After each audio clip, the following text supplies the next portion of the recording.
What's up, everybody? It's Beacock, and doing something a little bit new this time. In this game, it is still high elo, however, there are no pro players that I can see. Havax maybe, but it does look like a pretty interesting game, seeing Aurelia jungle as well as an Orianna middle, which I have not seen for a very long time, ever since her heavy nerfs. I personally don't think that Orianna is a very good pick. However, since we are going to watch this game, hopefully she'll prove me wrong, because that I don't think Orianna is a good pick. My bet is going to go on blue team here, seeing how Swain did just get a recent small buff to him. I believe he is an actually pretty strong champion. Looks like we have Malphite top against, who do we have top lane? Oh boy.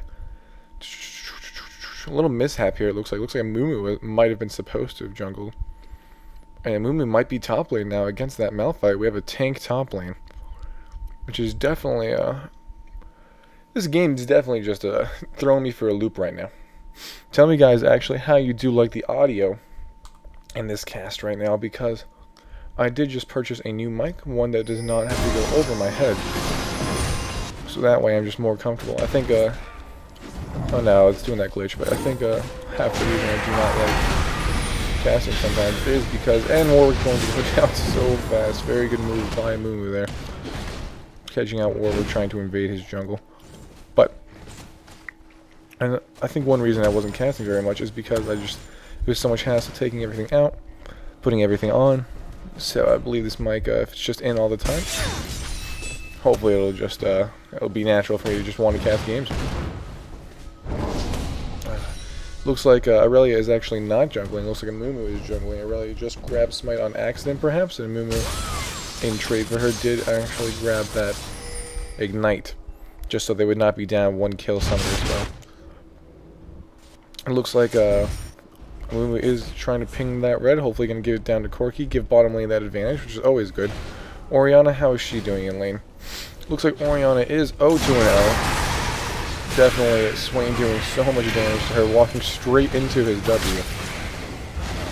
She's definitely getting outclassed by this champion. I don't want to say it's her fault that she's losing the lane. However, I do believe Orianna is a much weaker champion than Swain. Therefore, I believe any AP middle, for that fact, could most likely counter Orianna in the strength she's in right now. Orianna on release, if you guys did not know, is actually very strong. Probably one of the strongest APs for a while. And after her release, they actually nerfed the range on her Q, which is that little move, that move right there. As well as they nerfed her damage on I mean her scaling, not really her damage. They nerfed her scaling on her W as well as her Q, making her kind of defeat the purpose of the champion, to be honest. Her Q used to be super long range. You used to be able to reach probably out to here, and without that versatility from her Q now, I feel like she just doesn't do what she was originally designed to do. Definitely, I think they should rebuff the length on her Q. Keep her ratios the same. Maybe that way you would see more Orianna players in ranked not get stomped like this one is right now. It looks like Aurelia is definitely out damaging that Malphite top lane with that excuse me, with that true damage. It looks like blue team, oh my god, is actually winning 4-0. I don't know how I didn't notice that until now. Finally a bet that I put down is actually winning. This might be the first bet I've ever won, guys, so I'm pretty excited about that. Sona bottom lane with Corki, easily pushing out this Graves and Janna somehow. How many kills does Corki have? 1-0-0, 86 farm to 50. Oh dear. That is definitely not good. Corki, more of a mid and late game carry. Graves definitely a strong early and mid game carry. Graves needs to be winning this game early game to hopefully carry it into mid game and follow it up into a stronger late game than Corki. However, if Corki does get ahead in that bottom lane, then his late game will definitely carry stronger. Moving to try to go in here. Flashes and ults, definitely not that necessary to could man Q, but it always is good to assure that kill. And Alex Pie 2, the Orianna player, goes down quickly to Swain's burst. We're going to try to get in here. Bottom lane, netting a kill on Janna. Good stun by Sona. However, I don't believe there is enough damage for Warwick to pick up any kills here. Corki actually might burst this Warwick down. Ooh, does go down to a last minion hit. Oh my gosh. good double kill by Corki. Definitely very good focus. Graves tried to turn on him at the last second there, however, because he is so far behind in minions as well as kills. Corki's double Dorans. He also has that Vampiric Scepter, as well as he already had level 2 boots before Graves did. Actually helps him win that engage, and now Corki is 3-0. And a strong Corki early game leads into a strong Corki late game, which leads into problems for Purple Team. All in all, it is 8-0 right now, a pretty one-sided game. And I did choose this game because there were some rare picks going on, as well as... Hold up, this Malphite's just going to get dominated. Give me a second here. They probably could have still committed, however, it is safe. Malphite does have ult up, so if they were to dive and get knocked up, somebody might have died there. Very good move by Blue Team. But I did cast this game not only because there were some more obscure picks in this game, but also because pro games get boring after a while, in my opinion. Like, I understand if you guys do want to watch pro games all the time. Most of you probably do go on a stream, or, you know, just go throughout the mass majority of pro games that you can watch all the time. I do like casting lower elo games because it is so, I don't want to say obscure again, it is so undecided really, because like when you are a lower elo, I'm sure these guys probably are 1800, 1900, 2000 elo. However, when you are a lower elo in those pro games, then it's so undecided how the games could go. I don't believe Malphite should commit to this. I believe she might outdamage him. He already did waste his ult on her, it looks like. Malphite's ult is going down. Is being down, excuse me. Swain going very aggressive. I do miss a kill bottom. We will go there after this. Corki not going to be able to, unless someone does get a stun off. So much burst from Sony's Q and auto attack combo. A good heal on Corki as well makes him survive that, and Corki is now 4-0. Oh my gosh. My bad, guys. I did miss that twice. Let's see what happened here. They're just kind of chilling out. Corki does have red buff, having infinite slowdown there. He's going to probably start poking. Definitely going to start poking. Janet out of position. Corki doing so much damage. Has a BF sword now. Easily goes down. Janet hardly makes a move on it. Does Janet even use ult? Janet has ult saved up. Then we do see this kill again. I believe Sona actually just take that on accident. That is okay though. Aurelia almost going down top lane. Warwick already has ult there and try to dive. Warwick going to get the last auto attack on there. Good move by Aurelia, staying alive. Malphite trying to go in. Another stun. So much good play by Aurelia. Malphite most likely will go down to that turret. He does very good play by Aurelia, followed up by a Mumu ult, and most likely a Swain kill. Yes. Very good move by that Aurelia top lane. Good control on her Qs as well as stuns, making that almost impossible for her to dodge. And Blue Team does get a bottom turret. It is now 12-1. I don't want to say I've won this bet, guys, but it looks like I've won this bet. However, Baron has still not even spawned yet. We're only 13 minutes and a half in, so it still could go to any teams. We do have one turret for Blue Team, and that is it so far. So hardly any objectives going down. Dragon has not even been touched yet. A lot of the game is still to be decided through team fights, and if you do look at Purple Team, you can definitely see that they're engaged with Orianna ult, with Malphite ult, with Warwick ult. He's some of the best engaged in the game, and if we do have one very fed person on Blue Team, such as Corki, who does not even have cleanse, and they decide to focus him down because he was doing the most damage, he will definitely most likely go down because he will just be locked up for so long, which is always good. Or to have a team that does have that ability to scale well with levels rather than just farm. And by that I mean champions that do have abilities that can be useful without doing tons of damage. Hold on, here we go. This is like I said, you're getting locked up there by every champion. Swain sustained so good though, not going down because of his skills from his ult. Diana gonna go down from damage over time. Hopefully followed by Graves. No, Graves does give away. Orianna over the wall. Gonna flash onto Swain. Goes down through the Q. Orianna gonna try to live with that shield. Diana will pick it up. And that is a 3-for-1. All that focus going down on Swain there from Purple Team, which is not who they need to focus. They need to focus that Corki. Although Swain is pretty fed and doing a lot of damage, he can heal up all that damage that they do with his ultimate, as well as he's much tankier than wow, I can't even think of names right now, than Corki can ever hope to be right now with the items that he has. They do not need to focus Swain. Their focus order should be Corki Swain right now. So in the respect, they did attack one of the correct targets, however they did not attack the right one first. You can see Corki is at full health right now. Definitely hardly any harass or damage going down to him at all.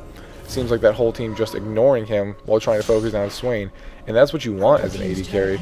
You want to just stay in the back, do a lot of damage, and pick people off one by one while somebody tanks all the damage for you. And by purple team letting Lady Corki do that, they're just letting them get farther ahead with now 3 turrets to 0, 15 kills to 2, and about 9k gold ahead.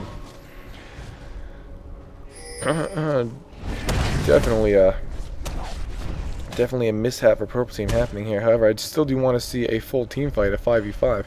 Hopefully with correct focus going down, because I do believe purple team could win a team fight still, even though there's all this damage going down. Malphite finding Swain in his jungle.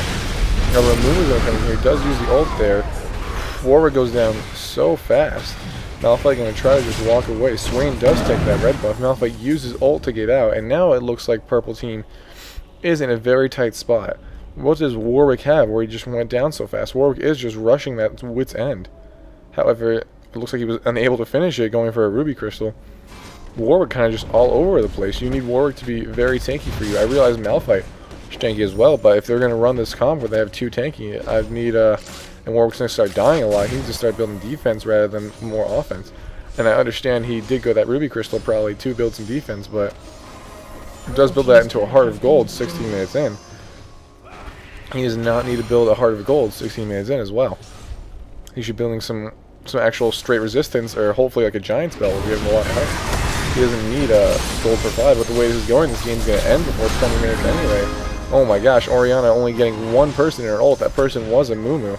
Corki now going to come in, and purple team needs to be very careful here, considering they do have 1 ult down, 2 ults down, because Malphite did ult away earlier. And blue team is aware that both of our ults are down. Corki being trying to sneaky over here. Swain does miss his W and snare. Corki going to try to cut people off as they do run away. Mumu good stun, but does get bursted down by the rest of the team. Warwick going to try to live here, trying to heal as much as possible. Corki does take out Graves. Probably going to get a pentakill here. He does go right. Oh, 1 more kill for Corki. Won't end in a penta. Can he get that Malphite? Yes, he does. No, he doesn't. Troll Swain gets the last kill in Corki's pentakill. Good positioning by Corki. Good last hitting skills by Swain to deny his carry that pentakill. However, Corki is now 9-0-5, and this game is looking more and more hopeless as we go on. Corki definitely outclassing the Graves very hard in lane. Graves only has 93 farm. Less than pretty much every other carry in the game. Definitely hindering his team a lot there by doing hardly any damage. I know you could say that Janna did very poorly too, 0-5 bottom lane. And 0-8 bottom lane altogether. However, Janna cannot farm for Graves. All she can hope to do is shield him while he's there. Hold up, making a move here on Swain. Swain does go down to purple team. Gets caught out. What was Swain doing over in that area? Swain just farming some minions. Just trying to get some farm. He's going to try to, I guess maybe he disconnected? Yeah, he is auto-attacking it. He must have disconnected. And therein lies the problem where a 4v5, even though the game is 21-5 right now, a 4v5 could be very dangerous for blue team here.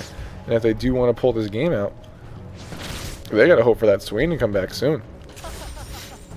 They do still have the ability to push because Corki is so fed, but sometimes that's all you need in solo queues for one person to leave the game. Definitely come back very easily there. This is not a very balanced matchup when you're missing 1 whole champion, especially one of your champions that is 6-2. 130 farm, but it does look Swain is back here. He did just buy items, so it looks like blue team is safe in that respect. Let's see if he does move. Yeah, he's getting moving. Must have just lag spiked for a second. I can definitely sympathize with that. And it looks like Warwick might catch out Sony here. Kinda did definitely see her. Don't know if he saw the ward or not. However, blue team does see Janna. And Warwick kind of just milling around there with that Sona ward. Sona going to try to bait over here. Graves does have to flash over the wall as Aurelia goes aggressive on him with a Mumu and Corki. Corki going so aggro here. Maybe this is the fucking aggro they need. Good. Stacking all their R's. Corki is down. That's most of the damage down. Good ult by Mumu starting 3 on their team. Graves is going to fall very soon here. If Aurelia gets her Q back, but Amumu will jump in there, get that double kill. Malphite is out of position now, does get that that W down by Swain. Swain's going to try a turret dive, nope, but they're going to get away. Blue team is out of mana. I wouldn't be surprised to see a surrender here now by purple team, seeing that they did take out the main source of damage there and still lost. Swain going to try to land a W here, but does manage. Oh, hold up. Janna being very out of position. Swain probably could have landed a W. Swain maybe lagging again? Nope. Just wanting fun. Totally understandable, but most likely could have still caught that Janna out. Another 3 for, I believe, 1 exchange for blue team. And all these winning team fights are taking their toll on purple team, even though their team does have that great lockdown potential, and they just used it right there. It looks like blue team is just so far ahead now that every champion, let's see the levels here, 11, 12, 12, 14, 13, 12, 10, 11, 11, I'm sorry, excuse me, 12, 10, 11, 10, 9. Definitely, everyone very underleveled for purple team.